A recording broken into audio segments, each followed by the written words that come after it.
नमस्कार सर्वांना, स्वागत आहे तुमचं माझ्या श्रद्धेची पहाटे चॅनलमध्ये। नियमितपणे व जाणीवपूर्वक केलेल्या शास्त्रसंमत नियमांचे मनपूर्वक पालन म्हणजे खऱ्या अर्थाने नित्यकर्म किंवा रोजचे धार्मिक कृत्य किंवा आपण ह्याला अन्निक देखील म्हणू शकतो। अन्निक या शब्दातील अहन म्हणजे दिवस, यावरून अन्निक म्हणजे दिवसाशी संलग्न असणाऱ्या सर्व गोष्टी असा त्याचा अर्थ होतो।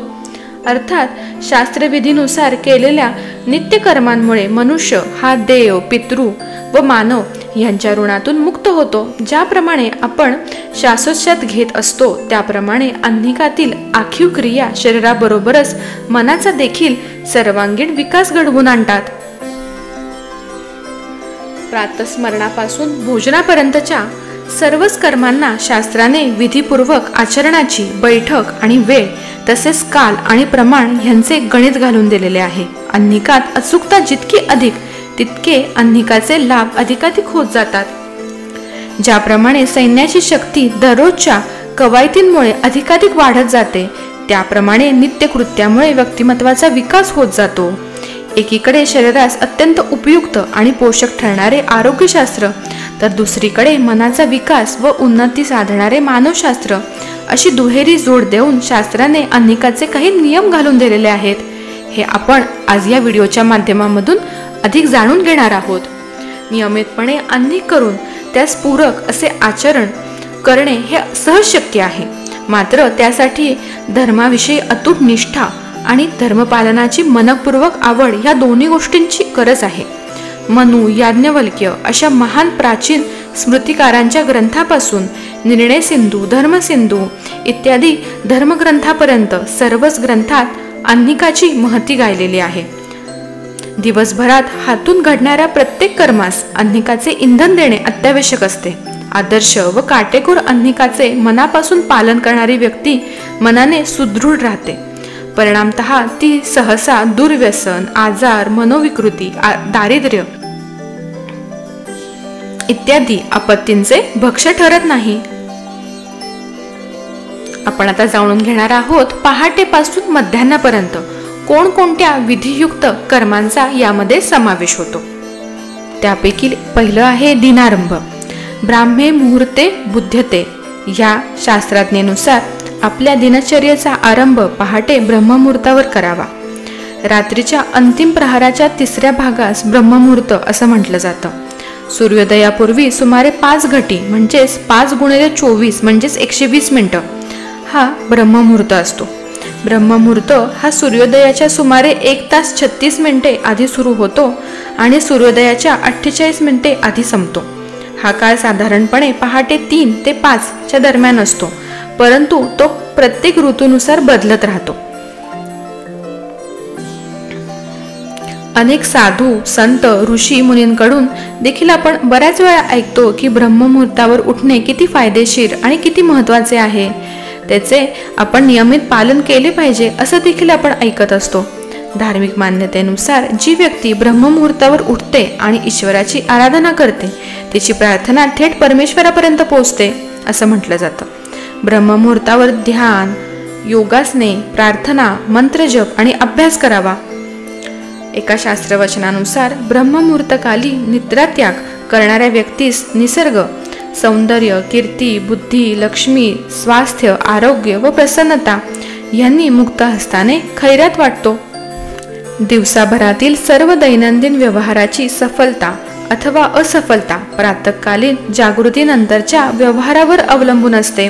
आयुर्वेददृष्ट्या ब्रह्ममुहूर्तकाली शरीरातील वातदोष प्रबल असतो, त्यामुळे या कालावधीत कार्यरत झाल्यास उत्साह वाढतो, श्वसनक्रिया उत्तम राहते आणि शरीराच्या सर्व क्रिया सुनियंत्रित होण्यास मदत होते। हल्ली आपण बऱ्याच वेळा बघतो की आपले मुले किंवा सर्व विद्यार्थी हे रात्री बऱ्याच वेळा उशिरापर्यंत जागरण करून अभ्यास करतात। ही जीवनशैली खूप रूढ झालेली आहे, पण पाश्चिमात्य शैलीत सांगायचं झालं तर early to bed early to rise makes a person healthy, wealthy and wise हे आपण बऱ्याच वेळा ऐकलं असेल। यातील early to bed and early to rise ह्याचा अर्थ होतो ब्रह्ममुहूर्तावर उठा। त्यावेळी उठून अभ्यास केला असता विद्यार्थ्यांना उपयुक्त असे ग्रहण म्हणजेच ग्रास्पिंग, धारण म्हणजेच मेमोरायझिंग आणि पुनस्मरण म्हणजेच रिकलेक्शन ही सर्व अंगे क्रियाशील होण्यास खूप मदत होते. पहाटे उठण्यास सुरुवातीस मुलं नाराज असू शकतात, पण काही दिवसांनी त्याला आपोआपच पहाटे उठवायची आवड निर्माण होऊ शकते व ह्याचा सर्वांनाच फायदा होऊ शकतो. पुढचं अन्निक आहे करदर्शन.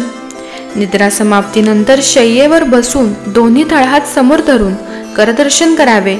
यावेळी कराग्रे वसते लक्ष्मी, करमूले सरस्वती, करमध्ये तू गोविंद, प्रभाते करदर्शनम.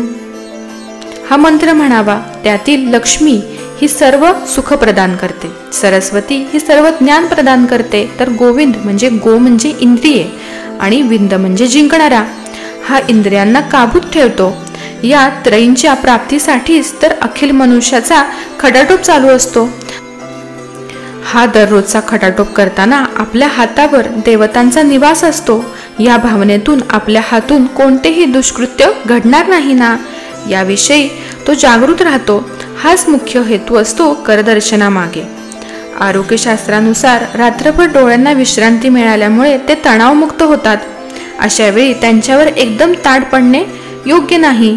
करदर्शनाच्या निमित्ताने सृष्टी व डोळे यांच्यामध्ये तात्पुरता अडसर निर्माण होतो व मंत्र म्हणण्याच्या निमित्ताने डोळ्यांना कार्यप्रवण होण्यासाठी पुरेसा अवधी मिळतो. पुढील अन्निक आहे प्रातस्मरण. करदर्शनानंतर हात जोडून आपापल्या परंपरेनुसार प्रातस्मरण करावे. सूर्य, गणपती, देवी, रुद्र, नारायण यांचे यथाक्रम स्मरण करून शेवटी कुलदेवतेचे स्मरण करावे. आता आपण काही प्रातस्मरण श्लोक म्हणणार आहोत. त्यातील पहिला आहे वक्रतुंड महाकाय सूर्यकोटी समप्रभ निर्विघ्नं कुरु मे देव सर्व कार्येषु सर्वदा. आपण यामध्ये गणपतीला प्रार्थना करत असतो की हे प्रभू, माझे सर्व कार्य कोणत्याही व्यत्ययाशिवाय पूर्ण करा. पुढील आहे शांताकारं भुजगशयनं पद्मनाभं सुरेशं विश्वाधारं गगनसदृशं मेघवर्ण शुभांगं लक्ष्मीकान्तं कमलनयनं योगिभिर्ध्यानगम्यं वंदे विष्णुं भवभयहरं सर्वलोकैकनाथं.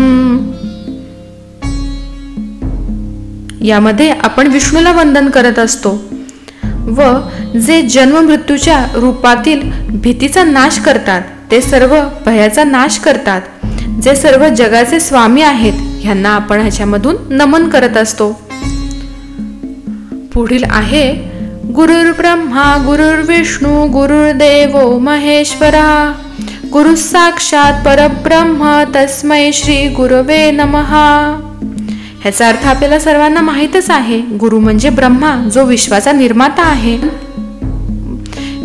गुरु हे श्री विष्णूजींप्रमाणेच विश्वाचे पालन करते आहेत. श्री शिवाप्रमाणेच गुरुही या विश्वाचा संहारक असतो. ह्याच्या पुढील आता आपण मंत्र म्हणणार आहोत. ब्रह्मानंदं परमसुखदं केवलं ज्ञानमूर्तिं द्वंद्वातीतं गगनसदृशं तत्त्वमस्यादिलक्ष्यम् एकं नित्यं विमलमचलं सर्वधी साक्षीभूतं भावातीतं त्रिगुणरहितं सद्गुरुं त्वं नमामि.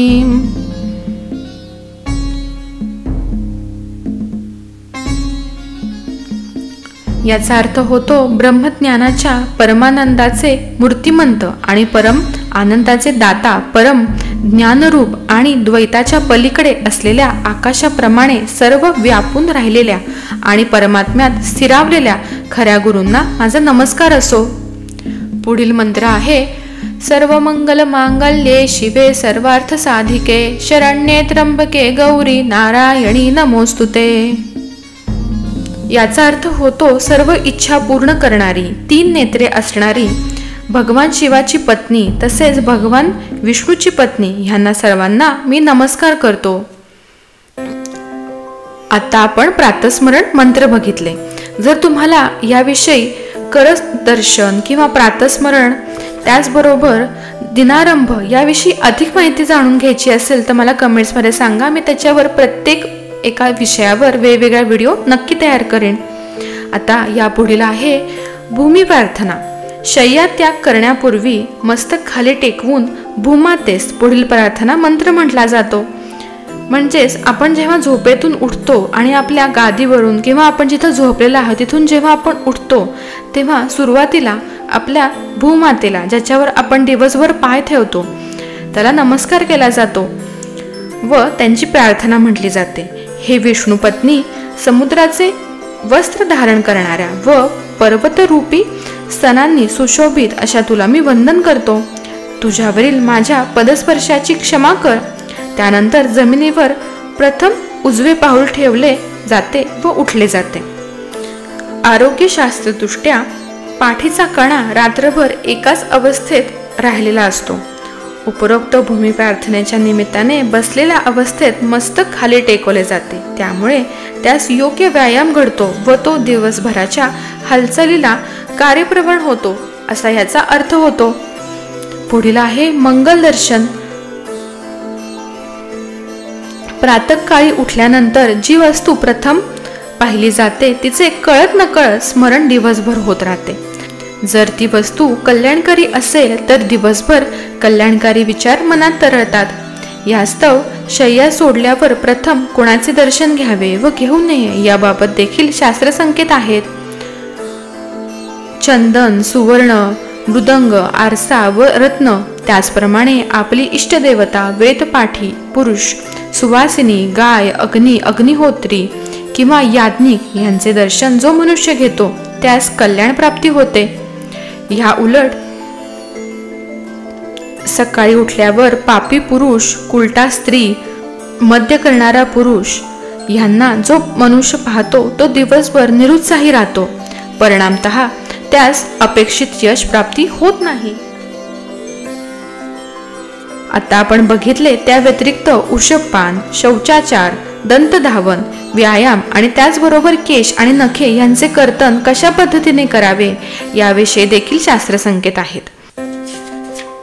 आता आपण या व्हिडिओच्या माध्यमामधून ब्रह्ममुहूर्त म्हणजे काय, त्याचे फायदे काय होतात, करदर्शन म्हणजे काय, त्याचा कुठला मंत्र म्हटला जातो, त्याचबरोबर प्रातःस्मरणाचे मंत्र बघितले, भूमी प्रार्थना म्हणजेच काय व त्याचबरोबर मंगल दर्शन म्हणजे काय याविषयी माहिती जाणून घेतली.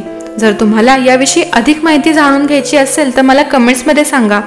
मी या प्रत्येक विषयावर वेगवेगळ्या व्हिडिओ नक्की तयार करीन. जर का तुम्हाला हा माझा आजचा व्हिडिओ आवडला असेल तर मला कमेंट्समध्ये नक्की सांगा. माझा हा व्हिडिओ बघितल्याबद्दल धन्यवाद.